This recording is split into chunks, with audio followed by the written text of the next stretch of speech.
When did my roommate's house rules finally backfire on her?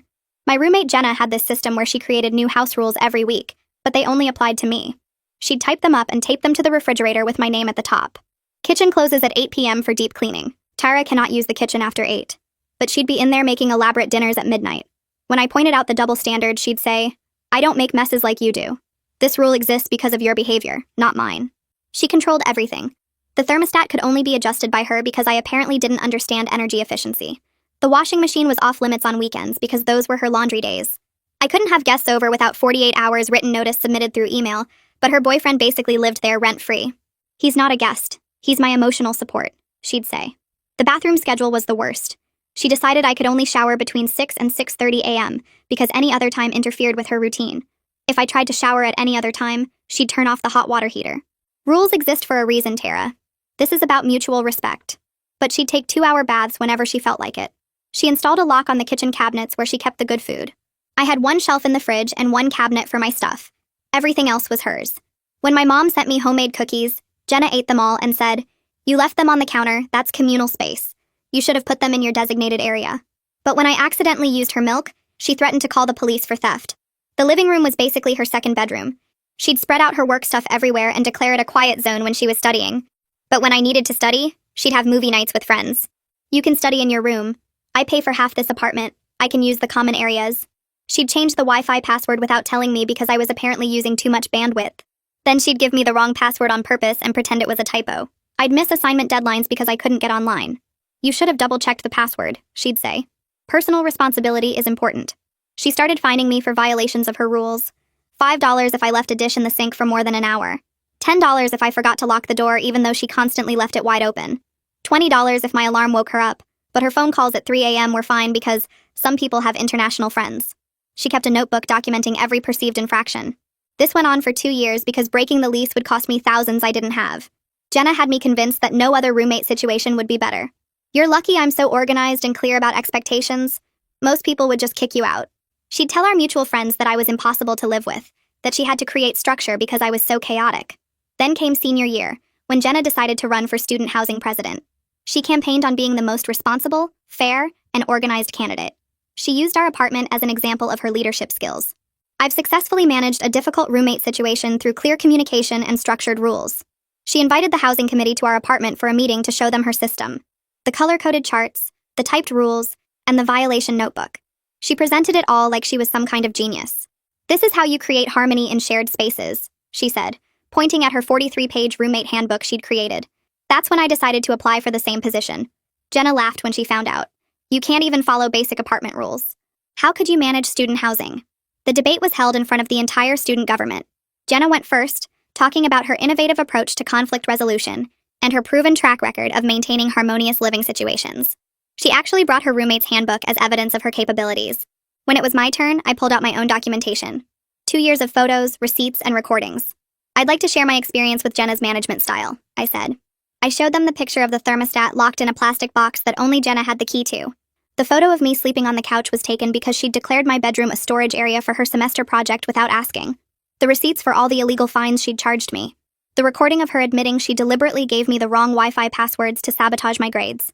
The committee asked Jenna if this was true. She tried to explain that I needed structure, that I was chaotic, that her rules were reasonable. "Let's review these reasonable rules," I said, reading from her handbook. Rule number 17. Bathroom usage restricted to a 30-minute window between 6 and 6:30 a.m. Violators subject to hot water suspension. The room went completely silent. I looked up from the handbook and saw every single committee member staring at Jenna with faces that showed they couldn't believe what they were hearing.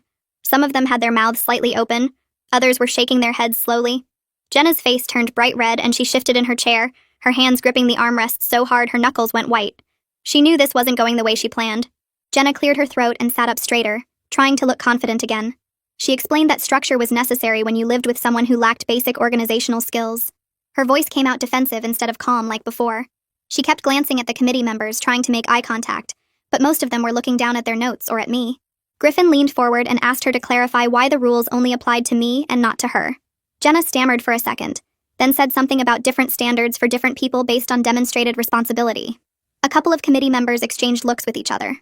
I pulled out my phone and scrolled to the photo I took last month.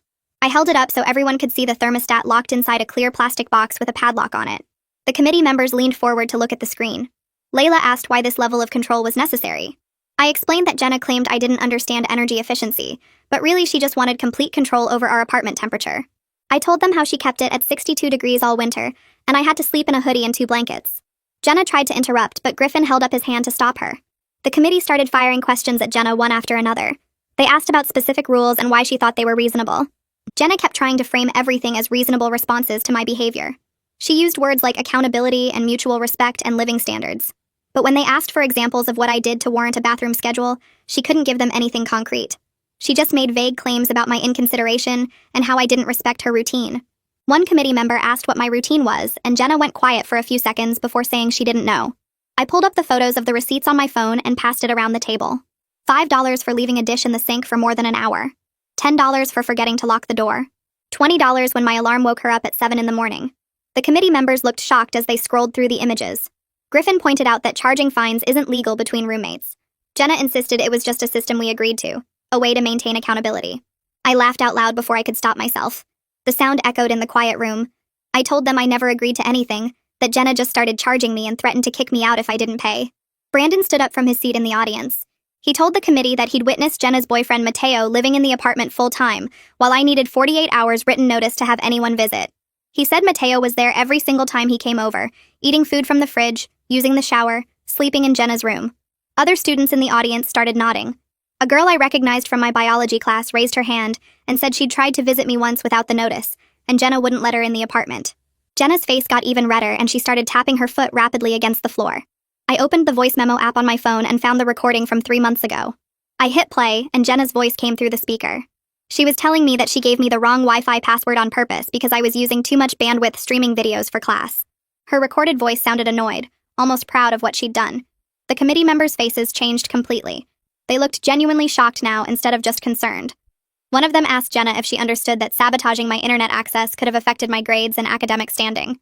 Jenna opened her mouth, but nothing came out for a few seconds. Jenna's whole strategy shifted right then. She started attacking my character instead of defending her rules. She said I was disorganized, irresponsible, and impossible to live with, which was why she needed such strict rules in the first place. She told the committee that I left messes everywhere, never cleaned up after myself, and had no concept of shared space. Her voice got louder and faster as she talked. But then Isabel raised her hand from the audience. She stood up and told the committee that she'd worked with me on multiple group projects, and I was actually very reliable and organized. She said I always met deadlines, kept detailed notes, and was one of the easiest people she'd ever collaborated with. Other students nodded again. The housing director spoke for the first time since the debate started. She asked to see Jenna's violation notebook. Jenna hesitated, holding the notebook against her chest. The director asked again, and Jenna slowly handed it over. The director opened it and started flipping through the pages. Her expression changed as she read. She went from neutral to concerned to almost angry. She made notes on her clipboard while she read, her pen moving quickly across the paper. The room stayed completely silent except for the sound of pages turning. Jenna sat frozen in her chair, watching the director read through 2 years of documented complaints. I showed the committee one more photo. This one showed my designated storage area in our apartment. One small shelf in the fridge that barely fit a carton of milk and some leftovers. One cabinet in the kitchen that could maybe hold 5 boxes of food. I swiped to the next photo showing Jenna's locked cabinets taking up the rest of the kitchen. Layla asked how I was supposed to store groceries or cook meals with such limited access. I told them that was exactly the point. Jenna wanted me to feel like I didn't belong in my own apartment. She wanted me to know that everything was hers, and I was just allowed to exist in the tiny spaces she gave me. The committee members started whispering to each other. Griffin leaned forward in his chair and looked straight at Jenna. He asked if she thought her management style would work for all student housing. Jenna sat up straighter and nodded without hesitating. She said clear rules and real consequences create harmony in shared spaces.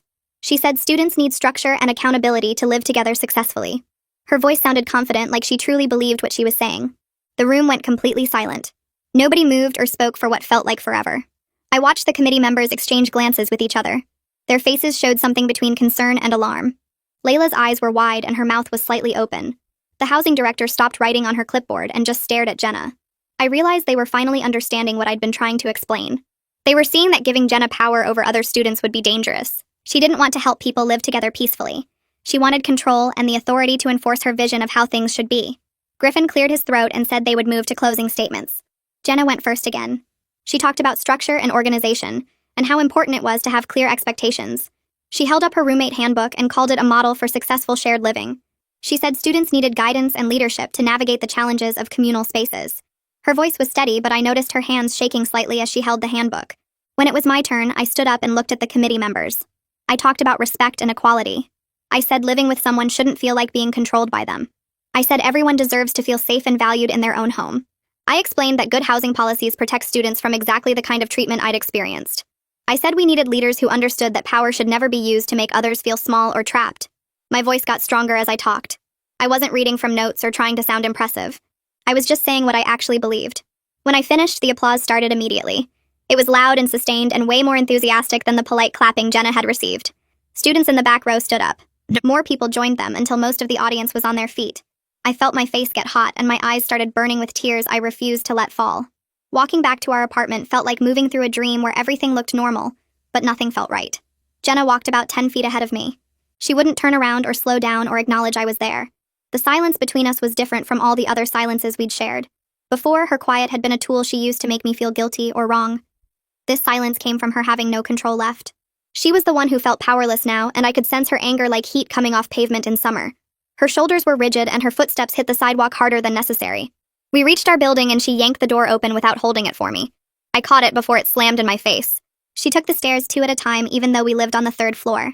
By the time I got to our apartment door, she was already inside with her bedroom door shut. I stood in the living room looking at all her charts and rules still taped to various surfaces. They looked different now. Before they'd seemed official and intimidating.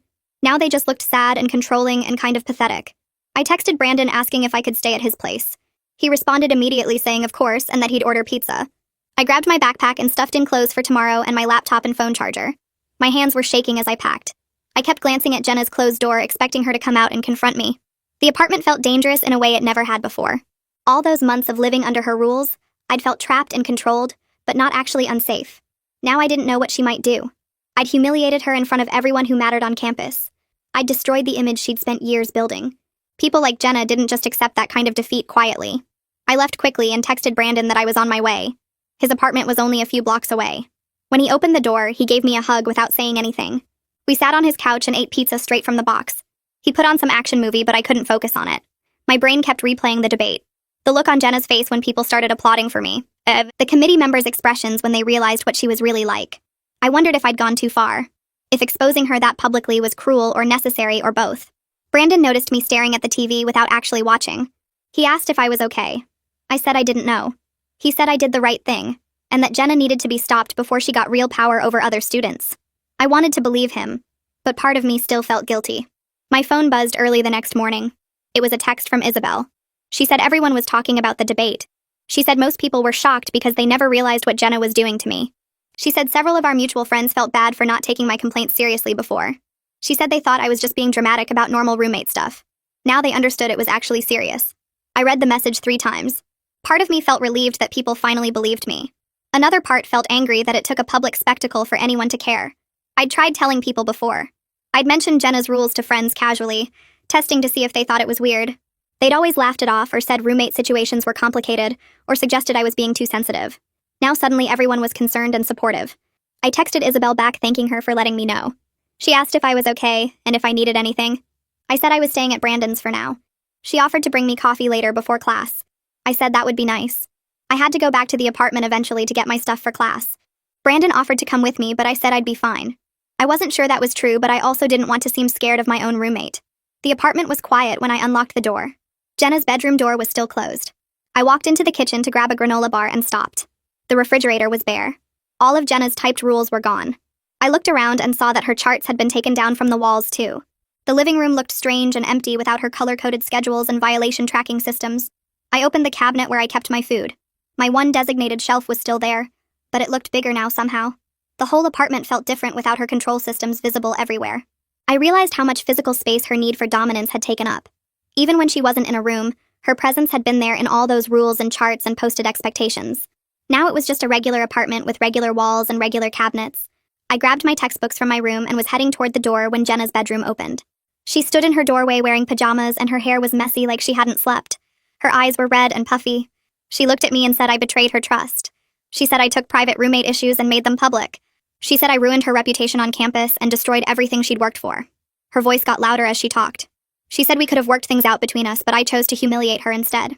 She said I was vindictive and cruel, and that I'd made her look like a monster when all she'd tried to do was create structure. I felt my anger rising as she spoke. I told her she ruined her own reputation by treating me like a prisoner in my own home for 2 years. I said her rules weren't about structure, they were about control. I said she made me feel small and wrong and trapped every single day. I said I didn't betray her trust because she never trusted me in the first place. She just wanted to dominate me. My voice was shaking, but I kept talking. I told her that other students deserved to know what kind of person she really was before giving her power over their housing. She stood there staring at me with her mouth open. Then she turned around and went back into her room and slammed the door hard enough that pictures rattled on the walls. I left the apartment and my hands were shaking, so badly I could barely lock the door behind me. I was sitting in the library trying to study when someone tapped my shoulder. It was our RA. She asked if we could talk privately. We went to one of the small study rooms and she closed the door. She said she'd heard about the debate and wanted to check on me. She asked if I felt safe in my apartment. I didn't know how to answer that. She sat down across from me and said she needed to be honest about something. She said she'd received complaints about my living situation with Jenna over the past 2 years. Multiple complaints from different people who'd noticed something was wrong. But every time she tried to follow up, Jenna made it sound like I was the problem. Jenna would show her the rules and explain that I was difficult and disorganized, and that she was just trying to maintain basic standards. The RA said she was sorry for not investigating more carefully. She said she should have talked to me directly, instead of just accepting Jenna's version of events. She said she felt bad about it now. I told her it was okay. But honestly, I felt kind of angry. How many people had noticed something was wrong but decided to believe Jenna instead of checking on me? The RA asked again if I felt safe.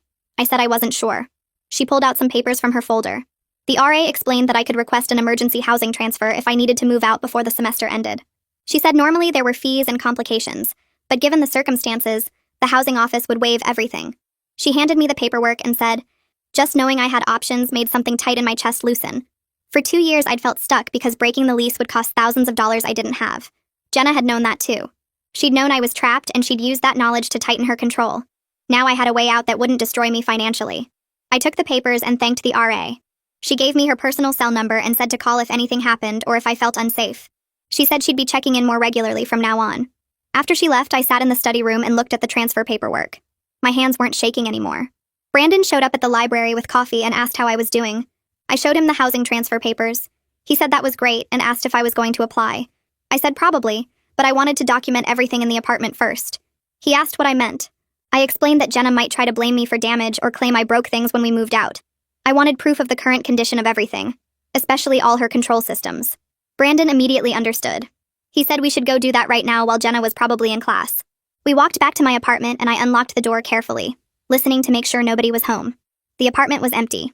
Brandon pulled out his phone and started taking pictures. He photographed the locked cabinets in the kitchen with their combination locks still attached. He took pictures of the plastic box around the thermostat that only Jenna had the key for. He photographed my tiny designated areas, one shelf in the fridge and one small cabinet, compared to all the space Jenna controlled. He took pictures of her locked bedroom door and the bathroom schedule still posted inside the bathroom. He documented everything methodically while I stood there watching. He said I should email these photos to myself right now, so I had them saved in multiple places. I did that while he took more pictures. He suggested I might need this evidence if Jenna tried anything when we eventually moved out. I realized he was right. This was exactly the kind of thing Jenna would do. I walked back to Brandon's place after taking all those photos, and my phone buzzed in my pocket. Mom's name lit up the screen. I answered, and she immediately asked if I was okay, if I felt safe, if Jenna had done anything after the debate. Her voice had that worried edge that made my chest tight. I told her I was fine, that I was staying at Brandon's tonight just to be careful. She said she'd been watching my social media and saw people posting about the debate. She said she was proud of me for finally standing up to Jenna, but she kept asking if I needed to come home for a few days. I told her I couldn't miss classes right now. Then she said something that surprised me. She offered to help me break the lease early if I needed to get out. She said we'd figure out the money somehow, even though I knew we didn't really have it. She said my safety mattered more than a lease penalty. I felt tears starting and had to look away from Brandon, who was pretending not to listen. I told Mom I'd think about it, that the RA had given me some options too. She made me promise to call her every day until this was sorted out. After we hung up, Brandon handed me a slice of pizza and didn't ask questions, which I appreciated. The next morning, I woke up to 17 text messages. Most were from people I barely knew saying they'd heard about the debate. Walking across campus to my morning class felt weird because people kept stopping me. A girl from my sociology class came up and said she had no idea what I was dealing with. She said Jenna always seemed so organized and reasonable, like she had everything together. A guy I recognized from the library said his roommate freshman year did similar stuff, and he wished he'd spoken up like I did. Between classes, I checked the student government website and saw they'd posted an announcement. The housing committee would make their decision within a week. I screenshot it and sent it to Brandon. He replied saying the campus gossip was heavily in my favor based on what he was hearing in his classes. Isabel texted asking if I wanted to study together later, and I said yes, because I couldn't go back to the apartment yet. I sat through my afternoon lecture barely paying attention, thinking about how many people apparently knew something was wrong but never said anything. When class ended, another student came up and asked if I was the girl from the housing debate. She said her friend lived in my building and had heard Jenna screaming at me through the walls multiple times. I didn't know what to say to that. That evening, I finally went back to the apartment to grab some clothes and books. I unlocked the door carefully, listening for any sound of Jenna. The apartment was empty and dark. I flipped on the lights and noticed immediately that some of her stuff was gone. Her laptop wasn't on the coffee table where she usually kept it. Her favorite jacket wasn't hanging by the door. I walked into the kitchen and realized I could actually use it without checking the time. It was past 8. I opened the fridge and pulled out ingredients for a sandwich, using the counter space that had been off limits for 2 years. I made food slowly, deliberately, spreading everything out just because I could. Then I adjusted the thermostat to 72 degrees, a temperature Jenna never allowed because she said it was wasteful. The apartment started warming up and I actually felt comfortable for the first time in forever. I took a shower at 10 p.m., standing under the hot water for 20 minutes without worrying that Jenna would turn off the heater or pound on the door. The freedom felt strange, almost uncomfortable, like I didn't know what to do with it. I realized Jenna must be staying at Mateo's place to avoid me. The apartment was mine, actually mine, for the first time in 2 years. Isabel came over the next afternoon with her biochemistry textbook and a bag of chips. We spread out on the living room floor, something I never could have done when Jenna declared it a quiet zone whenever she wanted. Isabel kept looking around like she expected Jenna to appear and start enforcing rules. I told her Jenna was basically living at Mateo's now. Isabel opened her textbook but then just stared at me instead. She said I seemed different, that I was smiling more. She said I looked relaxed in a way she'd never seen before. I hadn't realized how tense I always was until I didn't have to be anymore. We actually studied for an hour without me jumping at every sound or checking my phone to see if Jenna was texting me some new violation. Isabel said something that stuck with me. She said I was acting like a normal person, instead of someone constantly waiting for the next rule or punishment. I thought about how much energy I'd been spending just trying to avoid conflict, trying to be invisible in my own home. We ordered pizza and ate it in the living room, and I didn't worry about cleaning up immediately, or putting everything back exactly how Jenna wanted it. Isabel laughed at something on her phone, and the sound felt too loud, and then I realized that was okay now. Loud was allowed. Existing was allowed. My phone buzzed with an email notification 2 days later. The housing director wanted to meet with both me and Jenna to discuss our living situation regardless of the election outcome. The email said the debate had raised serious concerns about power dynamics in our apartment. It said the university had a responsibility to ensure all students had safe housing. I read it 3 times, not quite believing it. This wasn't about the election anymore. This was about what Jenna had actually done. I forwarded the email to my mom and to Brandon. Mom called immediately and said this was good, that it meant the university was taking it seriously. Brandon said I should document everything I could remember before the meeting. I started writing down incidents I hadn't included in my debate presentation, things I'd almost forgotten because they'd become normal. The time Jenna locked me out of the apartment for coming home 10 minutes past my allowed entry time. The time she threw away my groceries because I'd put them on the wrong shelf. The time she changed all the door codes and didn't tell me the new ones for 2 days. I filled 6 pages in my notebook before the meeting. The meeting was in the housing director's office, a small room with uncomfortable chairs and motivational posters about community living. Jenna arrived exactly on time wearing her professional outfit, the one she used for presentations. She sat as far from me as possible and didn't look at me once. The housing director was a middle-aged woman with glasses and a stack of folders on her desk. She thanked us for coming and said she wanted to discuss some concerns that had come up. Then she said something I didn't expect. She said Jenna's behavior constituted harassment and creating a hostile living environment, which violated university housing policies. Jenna's head snapped up and she started to argue. She said she was just trying to maintain order, that I needed structure, that her rules were reasonable. The director held up her hand and cut Jenna off. She said control and order are not the same thing. She said charging fines, restricting access to common areas, and sabotaging internet access went far beyond roommate disagreements. She said these were patterns of abusive behavior. Jenna's face turned red and she started talking faster, trying to explain each rule, but the director kept interrupting her with specific policy violations. I sat there watching Jenna's carefully constructed justifications fall apart under actual scrutiny. The director turned to me and said she was offering an immediate transfer to a different apartment with no penalties or fees. She said I could move out as soon as I wanted and the university would cover any costs. Then she turned back to Jenna and said she strongly suggested Jenna attend mediation training and counseling about healthy roommate relationships. Jenna looked furious, her hands clenched on the armrests. She asked what would happen if she didn't do the training. The director said calmly that the alternative was removed from university housing entirely. Jenna agreed through gritted teeth. I accepted the transfer immediately. The director handed me paperwork and said I could start moving whenever I was ready. She said someone from housing services would help me if I needed it. Walking out of that office felt like stepping into different air. Jenna stormed off toward the parking lot without saying anything. I stood on the steps and called Brandon. I started packing that same afternoon. Brandon and Isabel showed up with boxes and tape. We worked through my room systematically, and I felt lighter with every box I filled. Isabel found some of my stuff that Jenna had confiscated over the years, hidden in the back of the hall closet. My favorite mug that Jenna said I'd lost. Books Jenna claimed I'd left in common areas. Even the homemade cookies my mom had sent. Stale now, but still in their container, hidden behind Jenna's winter coats. Brandon carried boxes down to his car while Isabel and I wrapped dishes and folded clothes. We were laughing about something stupid, making jokes about Jenna's ridiculous rules, and I realized this was the first time I'd ever had friends over without feeling anxious. We ordered Chinese food and ate it sitting on my floor surrounded by half-packed boxes. Brandon did an impression of Jenna presenting her handbook at the debate, and Isabel laughed so hard she choked on her noodles. Moving out felt less like an ending and more like finally starting something I should have had all along. My new apartment was smaller, and the furniture was definitely older. The couch had a stain on one cushion, and the kitchen cabinets didn't close quite right. But it was mine. Nobody else had keys. Nobody else made rules about when I could cook or shower or have friends over. I sat on that stained couch the first night after Brandon and Isabel left, and I just breathed. The silence felt different here. Not oppressive or controlled, just quiet. I could hear my own thoughts without constantly monitoring for Jenna's footsteps or listening for her disapproval. I got up and adjusted the thermostat to exactly the temperature I wanted. I opened the fridge and put my food wherever it fit. I took a shower at 11 p.m. just because I felt like it. Then I made tea and sat back on the couch and realized I couldn't remember the last time I'd felt this calm. The absence of constant watching, the absence of judgment and arbitrary rules, felt like something physical lifting off my shoulders. Griffin called 3 days later. I was in my new apartment organizing my bookshelf when my phone rang. He said he had news about the election. The student government had announced the results. I won the housing president position by a significant margin. Griffin said the committee was unanimous in their decision after seeing how I handled a difficult situation with grace and evidence-based arguments. He said they were impressed by how I documented everything and presented it clearly instead of just complaining. He said they thought that kind of careful attention to detail and fairness was exactly what student housing needed.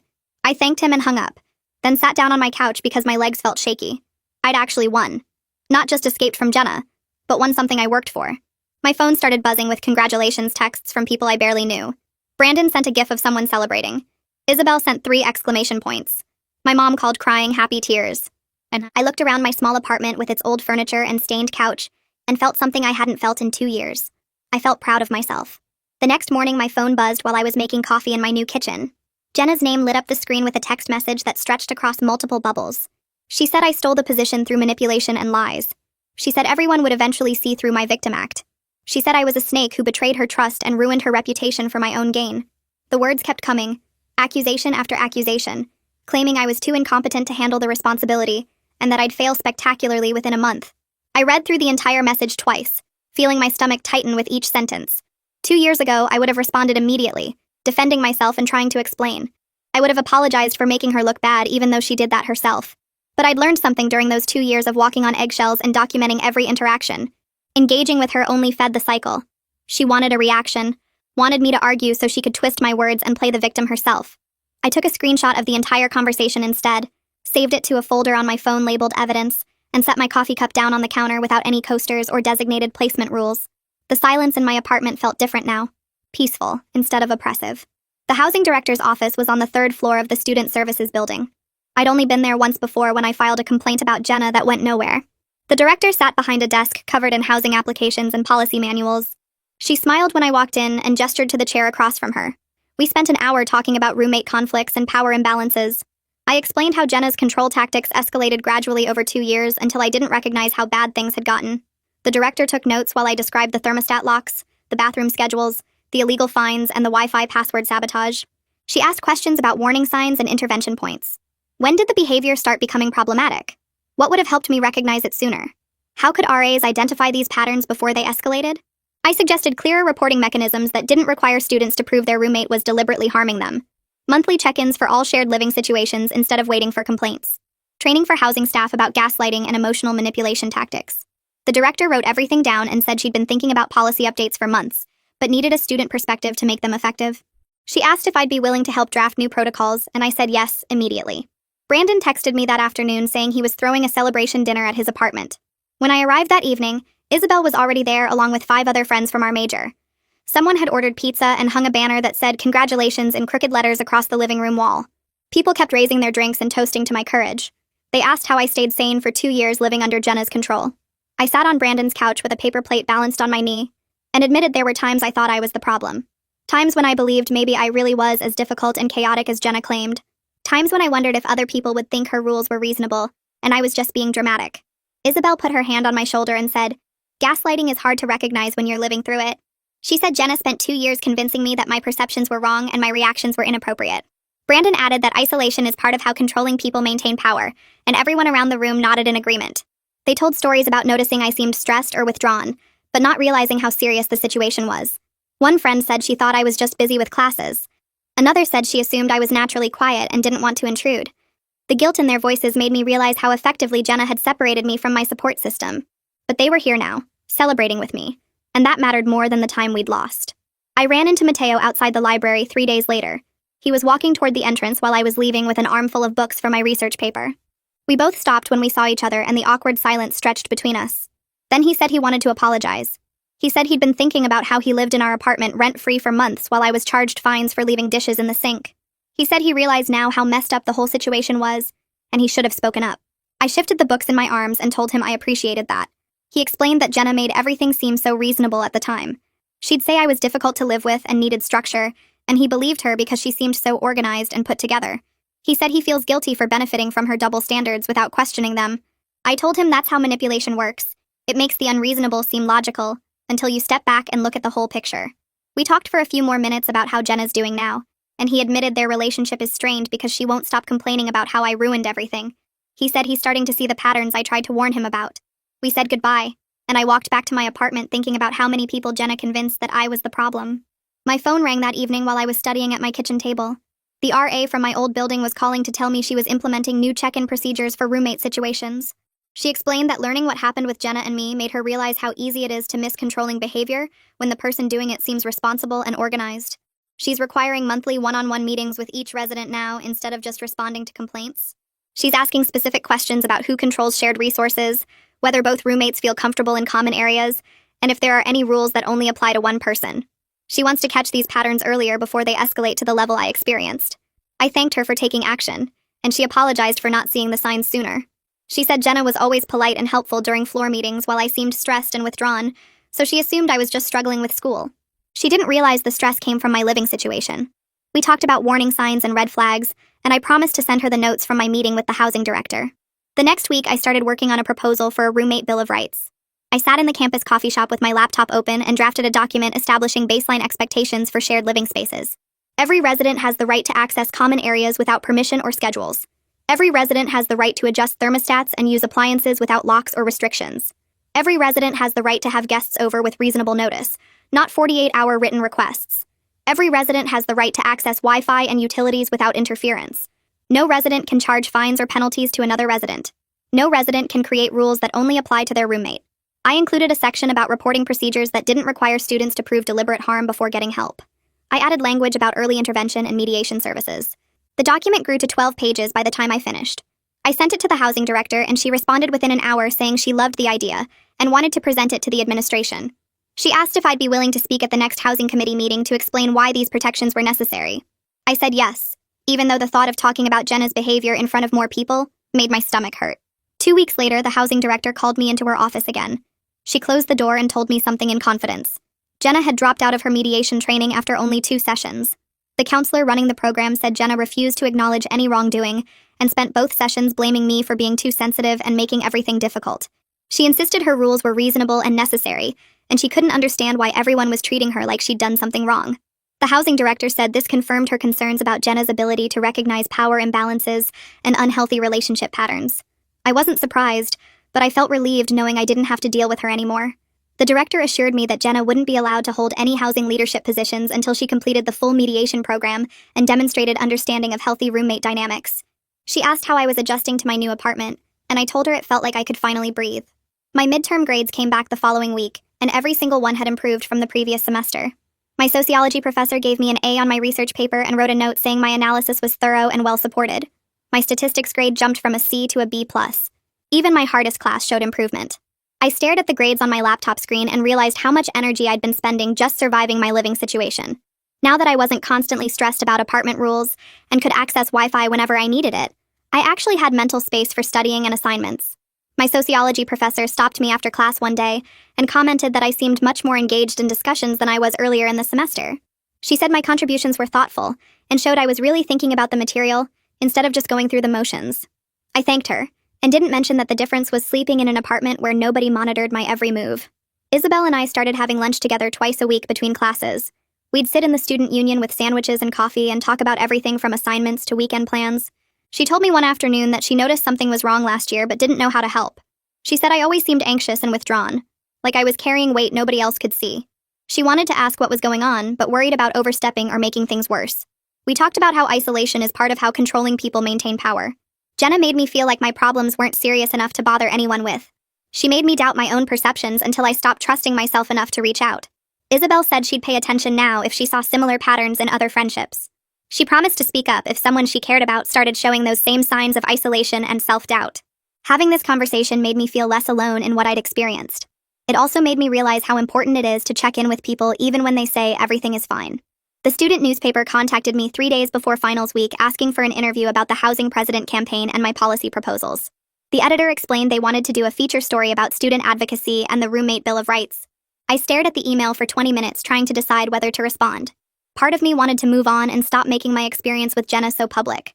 But another part knew that sharing my story might help other students recognize controlling behavior in their own living situations. I called Brandon to ask his opinion and he said I should do the interview. He said my experience could prevent someone else from spending 2 years thinking they were the problem when really they were being manipulated. He reminded me that several students had already reached out privately to thank me for speaking up at the debate. I agreed to the interview and scheduled it for the following week after my last final exam. The interview happened 2 days later in a small conference room at the student newspaper office. The reporter was a junior named Noah who seemed genuinely interested in the policy side of things rather than just drama. I spent most of the hour talking about the Roommate Bill of Rights proposal and how it would create clearer reporting systems for students in bad living situations. He asked about my experience with Jenna, but I kept those answers short and focused on what I learned rather than specific details. The article came out 3 days after that with a photo of me standing outside the housing office. The headline read, "New Housing President Advocates for Roommate Rights," in bold letters across the top of the front page. The article explained the policy changes I was proposing and included a sidebar with information about resources for students dealing with controlling roommates or domestic situations. Brandon texted me a picture of the paper with 3 fire emojis and the words, "You're famous now." My email inbox filled up within hours of the article being posted online. Students I'd never met were sending me messages about their own roommate situations. A sophomore named Amy described how her roommate monitored her phone calls and got angry if she talked to family too often. Another student explained that his roommate had created a point system where violations led to having belongings thrown away. Someone else wrote about a roommate who installed cameras in the common areas without permission and reviewed the footage daily looking for rule violations. I read through every message that night sitting at my desk in my new apartment. Each story made me more certain that what happened with Jenna wasn't unique or rare. This pattern of control and manipulation was happening all over campus in different forms. I responded to each person with information about the housing office resources and encouragement to document everything. Some of them thanked me for speaking up because they thought they were overreacting or being too sensitive about normal roommate conflicts. Reading that made my chest tight because I remembered feeling exactly the same way for 2 years. My mom drove up that weekend and took me to dinner at an Italian restaurant off campus. We ordered pasta and sat in a booth near the back where it was quiet. She reached across the table and held my hand while telling me she was sorry for not taking my complaints about Jenna more seriously over the past 2 years. She admitted she thought I was just being dramatic about typical roommate annoyances like dishes in the sink or thermostat disagreements. Now, after reading the article and seeing the documentation I'd collected, she understood it was actually psychological abuse disguised as organization and structure. She said she felt guilty for all the times she told me to just try harder to get along with Jenna, or suggested that maybe I was being too sensitive about the rules. I told her it wasn't her fault because Jenna was good at making everything sound reasonable when you heard it secondhand. Mom squeezed my hand and said she was proud of me for finally standing up and using what happened to help other students avoid the same situation. The housing director called me into her office on Monday morning. She had my roommate Bill of Rights proposal printed out with notes written in the margins. She told me the document was exactly what the university needed, and that she was scheduling it for presentation to the Student Affairs Committee next month. The director explained that having a student voice leading this initiative made it much more powerful than if administration just imposed new rules from the top down. She asked if I'd be willing to present the proposal myself at the committee meeting and answer questions about why these protections were necessary. I agreed immediately, even though public speaking usually made me nervous. This felt too important to let fear stop me from participating. She walked me through the committee process and explained what kind of questions they might ask. Before I left her office, she thanked me for turning a painful personal experience into something that could create real change for future students. I started seeing Jenna around campus occasionally after that. The first time was outside the library when I was walking to meet Isabel for lunch. Jenna was coming down the steps with a group of people from her major, and our eyes met for just a second before she looked away and steered her group in a different direction. It happened again near the student union, and then outside the science building. Every time she saw me, she would immediately change course or find a reason to look at her phone until I passed. Part of me felt guilty watching her avoid me like I was some kind of threat. I wondered if I'd gone too far by exposing everything so publicly and destroying her reputation. But mostly I felt relieved that I was free from her control and that the policies I was proposing might protect other students from ending up in similar situations. The guilt was real, but it was smaller than the relief. Brandon found me studying in the library one afternoon and slid into the chair across from me. He asked if I'd thought about running for student government vice president next year. He explained that my housing advocacy work had gotten attention from campus leaders, and several people had mentioned my name as a strong candidate. I stared at him for a minute, trying to figure out if he was joking. The idea that anyone would trust me with more responsibility seemed impossible after spending 2 years believing I was incompetent and irresponsible because Jenna told me so constantly. Brandon could see my doubt, and he reminded me that I'd just won an election, created meaningful policy proposals, and earned respect from the housing administration. He said the person Jenna convinced me I was didn't actually exist. I told him I'd think about it, but I wasn't making any promises. He grinned and said that was good enough for now. I made an appointment at the campus counseling center the following week. The therapist was a woman in her 40s named Dr. Anderson, who specialized in relationship trauma and emotional abuse. I spent the first session just explaining what living with Jenna had been like and showing her some of the documentation I'd collected. Dr. Anderson listened without interrupting and took notes occasionally. When I finished talking, she told me that what I experienced was textbook gaslighting and emotional manipulation. She explained that Jenna's behavior wasn't about my failures or shortcomings, but about her need for control over her environment and the people in it. Dr. Anderson said that recognizing abuse doesn't make someone weak. It actually takes strength to see the pattern and name it for what it is. We talked about how manipulation works by making the victim doubt their own perceptions until they stop trusting themselves. She gave me homework to practice trusting my own judgment about small decisions without second-guessing myself constantly. I left that first session feeling lighter somehow, like someone had finally confirmed that I wasn't crazy or oversensitive. The Student Affairs Committee meeting happened 3 weeks later in a conference room on the 3rd floor of the administration building. I wore the professional outfit my mom had bought me for interviews and brought printed copies of the Roommate Bill of Rights for all 12 committee members. The housing director introduced me and explained the background of the proposal. Then I stood up and presented each section of the document, explaining why specific protections were necessary based on real situations students had experienced. The committee asked questions about implementation and enforcement. They wanted to know how disputes would be handled and what consequences would exist for violations. I answered everything as clearly as I could, using examples without naming specific people. After 40 minutes of discussion, the committee chair called for a vote. The proposal passed with only minor revisions about the appeals process. The housing director told me afterward that implementation would begin next semester, and that I'd created meaningful change that would protect students for years to come. I felt proud in a way I hadn't felt since before Jenna convinced me I was incapable of doing anything right. Isabel knocked on my apartment door that evening with Chinese takeout and a bottle of wine she'd somehow convinced someone to buy for us. She had news about housing assignments for next year. We were both staying in university housing, and she'd requested me as her roommate on her application. The housing office had approved the request, so we'd be living together starting in the fall. We sat on my couch eating lo mein and talking about what our apartment would be like. Isabel suggested we sit down together and create an actual mutual agreement about shared spaces, chores, and expectations. We both started laughing at how different that felt from Jenna's one-sided rule system, where I had no input and everything was designed to control me. Isabel promised that if I ever did something that bothered her, she'd just tell me directly instead of creating elaborate punishment systems. I promised the same thing. We spent the rest of the evening looking at furniture online and planning how we'd decorate our new place. The student leadership conference was held at a hotel downtown 2 months later. Universities from across the state sent representatives to present on various topics related to campus life and student advocacy. I'd been invited to give a presentation about recognizing and addressing power imbalances in shared living situations. My session was scheduled for Saturday morning in a medium-sized conference room. I expected maybe 20 people to show up, but the room filled completely with over 60 students, RAs, and housing administrators. I presented for 30 minutes about warning signs of controlling behavior, the psychological impact of living in manipulative environments, and institutional responses that could protect vulnerable students. The response was overwhelming. People asked questions for another 20 minutes after my presentation ended. Multiple universities requested copies of my Roommate Bill of Rights to adapt for their own campuses. Several RAs told me they wished they'd had this training earlier because they'd dealt with situations they didn't know how to handle. A housing director from another school gave me her card and asked if I'd be willing to consult on their policy development. I left that conference feeling like the painful experience with Jenna had turned into something genuinely useful that could help students I'd never even meet. My academic advisor called me into her office during the last week of classes to discuss my performance that semester. She pulled up my grades and participation records on her computer screen, comparing them to previous semesters. My GPA had jumped almost a full point, and she'd received positive feedback from 3 different professors about my class contributions. She asked what had changed, and I found myself explaining the housing situation and how escaping it had affected everything. She listened carefully, nodding as I talked about finally being able to focus on schoolwork without constant anxiety. She said she'd noticed a difference in our meetings too, that I seemed more confident and willing to advocate for myself when discussing my academic goals. I realized she was right. I'd started speaking up more in class, volunteering for group leadership roles, and actually believing I had valuable ideas to contribute. The person Jenna had convinced was incompetent and chaotic had disappeared, replaced by someone who trusted her own judgment again. Graduation happened on a sunny Saturday in May, and I sat in the audience watching Jenna walk across the stage to receive her diploma. She'd be moving off campus immediately, taking a job in another city 3 hours away. The relief I felt was huge, knowing I wouldn't randomly run into her at the coffee shop or library anymore. That evening, Brandon showed up at my apartment with a cake that said Freedom Party in bright blue frosting. He insisted we needed to celebrate properly, so we invited Isabel and a dozen other friends who'd supported me through the campaign and aftermath.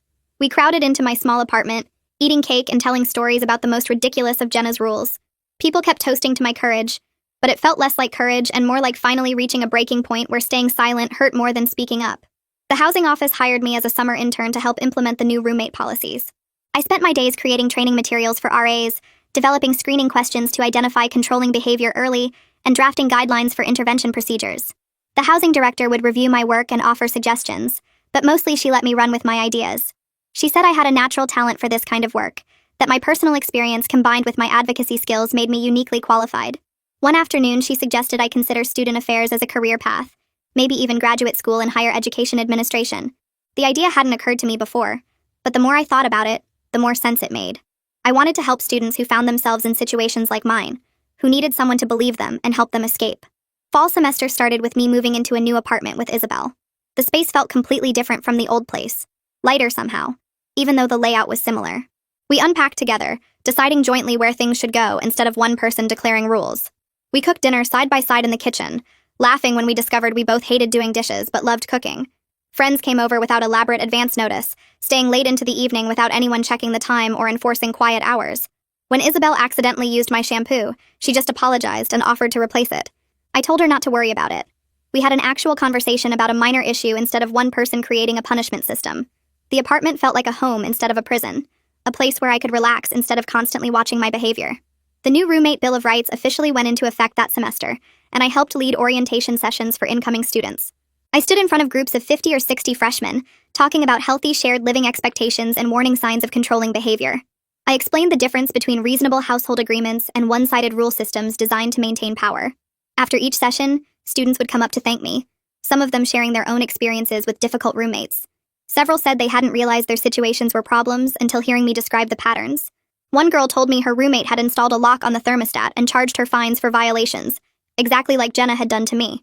I gave her information about reporting mechanisms and resources, watching relief spread across her face as she realized she had options. I ran into Mateo outside the library one afternoon in October. He looked uncomfortable when he saw me, like he wasn't sure if I'd want to talk to him. But he stopped anyway and told me Jenna was having problems in her new apartment. Her roommates wouldn't tolerate her control tactics, and she'd been complaining constantly about how disrespectful and difficult they were. Mateo said she'd tried implementing her rule system during the first week, and her roommates had laughed at her before telling her they'd split household decisions equally, or she could find somewhere else to live. She'd called him crying multiple times, insisting her roommates were being unreasonable and refusing to respect her need for structure. Mateo said he was starting to see the pattern I'd tried to tell him about back when we were all living together. He apologized again for benefiting from the double standards without speaking up. I told him I appreciated the apology, and we talked for a few more minutes before going our separate ways. Brandon came over to my apartment one evening in November to watch a movie. We were halfway through when my phone buzzed with an email notification. A student from another university had read about my roommate advocacy work in an article about student housing reforms. She was living with a controlling roommate who monitored her food intake, restricted her shower times, and charged her fees for minor infractions.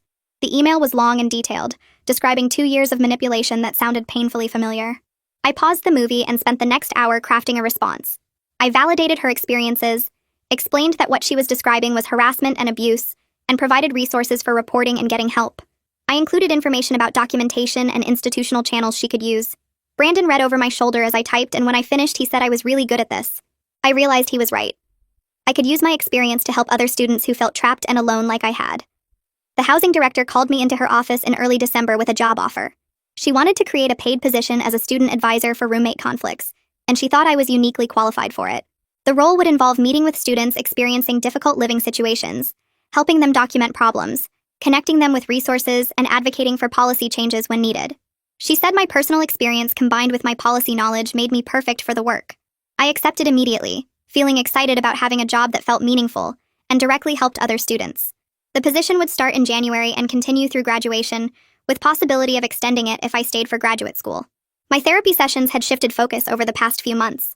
We spent less time processing the trauma of living with Jenna, and more time building healthy relationship skills and maintaining boundaries. The therapist said I'd made remarkable progress in recognizing my own worth and trusting my perceptions instead of accepting other people's narratives about me. She pointed out how I'd stopped second-guessing myself constantly, how I now spoke up when something bothered me instead of assuming I was overreacting. She said the work I was doing to help other students was also helping me heal, that using my experience constructively had transformed it from just pain into something purposeful. I left each session feeling stronger and more confident in my ability to handle whatever came next. Isabel and I hosted a dinner party at our apartment in mid-December, inviting 10 friends to celebrate the end of the semester. I cooked pasta while Isabel made salad, and we set up a makeshift table using our desks pushed together. People arrived throughout the evening, bringing wine and desserts and filling our small space with conversation and laughter. Halfway through dinner, I realized I hadn't thought about Jenna's rules even once. I wasn't worried about using the kitchen at the wrong time or having too many guests or making too much noise. This apartment felt like mine in a way the old one never had.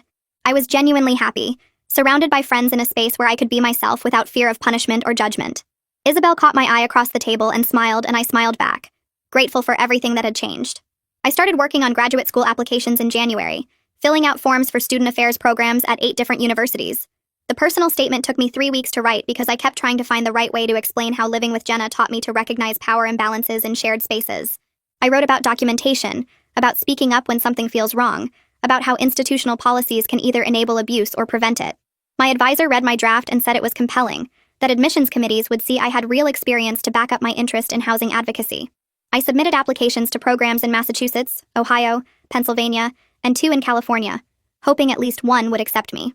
The student newspaper contacted me in February asking to do a follow-up article about the Roommate Bill of Rights. They wanted to interview students who had used the new reporting system during fall semester, and apparently several of them specifically mentioned my story as the reason they felt brave enough to come forward about their own situations.